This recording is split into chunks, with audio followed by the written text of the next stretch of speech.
Hello, comrades. My name is Yanis Iqbal, and I am an independent researcher and freelance writer based in Aligarh, India. In the second declaration of Havana, delivered on February 4, 1962, Fidel Castro said, "It is the duty of every revolutionary to make the revolution." Piercingly clear and searingly sharp, this statement demystifies our coldly scholastic and meek attitude towards socialism. In a world where leftists submissively mold themselves to the contingencies of history, Castro invites us to collectively dare for a firmly definite objective: overthrowing the bourgeois state. Such lucidity and precision foregrounds the little explored territory of hope. Hope that love and solidarity will survive in the face of barefaced barbarism. Hope that the masses will indignantly demand what is theirs. Hope that the spirit of revolution will seep through the cracks of hunger and poverty. Revolutionary hope has an objective basis. In his Pedagogy of Freedom, the great Brazilian educator Paul Freire noted, "Our being in the world is far more than just being. It is a presence that can reflect upon itself, that knows itself as presence, that can intervene, can transform, can speak of what it does, but that can also take stock of, compare, evaluate, give value to, decide, break with, and dream." So it is an extremely poetic and expressive language. Now, to the extent that we constitute a living presence, we are capable of understanding our structural conditionedness, the way structures impact us in depth, in its essence, detaching it from its contingent factuality, from its sheer concrete being there. As human beings, we are conditioned by social relations, not determined by them. This is an important distinction. The past influences us and our actions, but doesn't determine those actions or what the future will bring. Economic structures do not cause human actions, but become interiorized by human beings as they act. Social relations are both the medium and the outcome of human interaction. Humans produce and reproduce social structures through their actions, and these structures condition, enable, and constrain human behavior and social action in society. Thus, abstract social relations are instantiated, lived, enacted, reproduced, and potentially challenged through everyday processes of communication. The dynamic of interiorization and exteriorization highlights the fundamental fact that although human beings are affected by their circumstances, they are also the propelling force of history. As Jean Paul Sartre said, men make their history on the basis of real prior conditions. But it is the men who make it and not the prior conditions. Otherwise, men would be merely the vehicles of inhuman forces through which they would govern the social world. So, this highlights the fact that since history has a subject, that is human beings, there always exists the possibility of breaking free from the shackles of contradictory forces. While structures do exist, E.P. Thompson reminds us that their impact upon us can't be understood as predetermined programming or the implantation of a rigid necessity, but as the setting of limits and the exerting of pressures. So it is a loose impact, not a tightly knit determination of what we are and what we are going to do.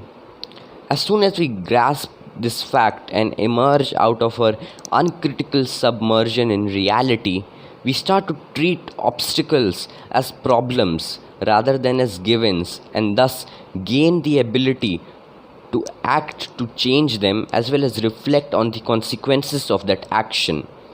When we reclaim human agency, our day-to-day interaction with the existential universe acquires an element of hope.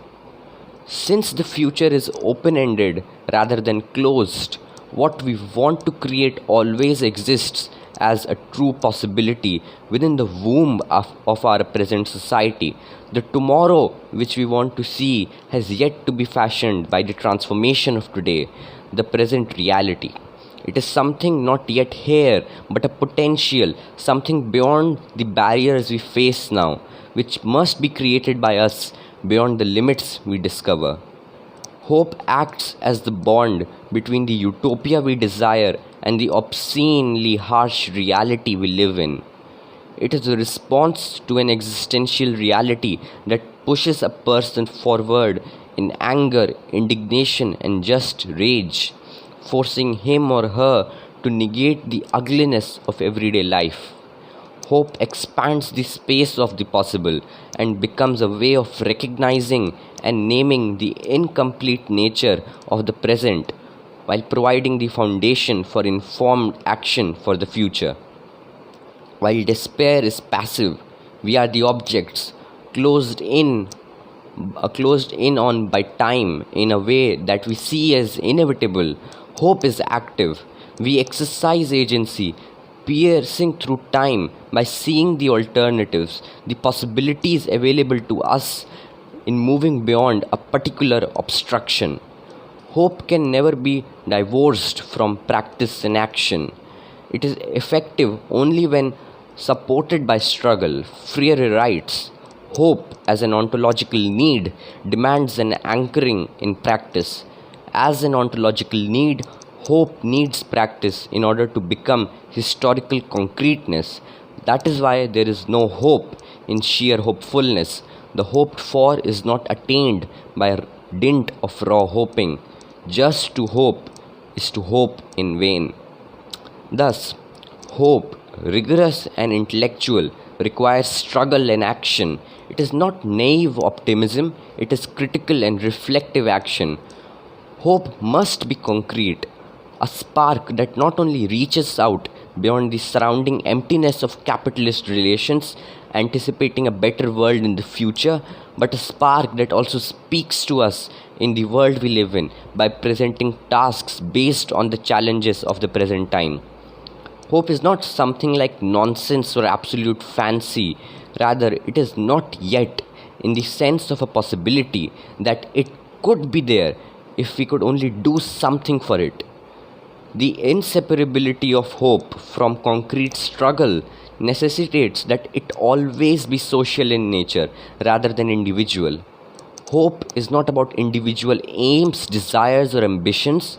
It is beyond simply dreaming of a better day and into consciously thinking about how to work towards a collective vision. Hoping is not tied to having hope for something, a state of mind that is closer to desire. Hope is concerned with the collective act of hope in something rather than with an individual future.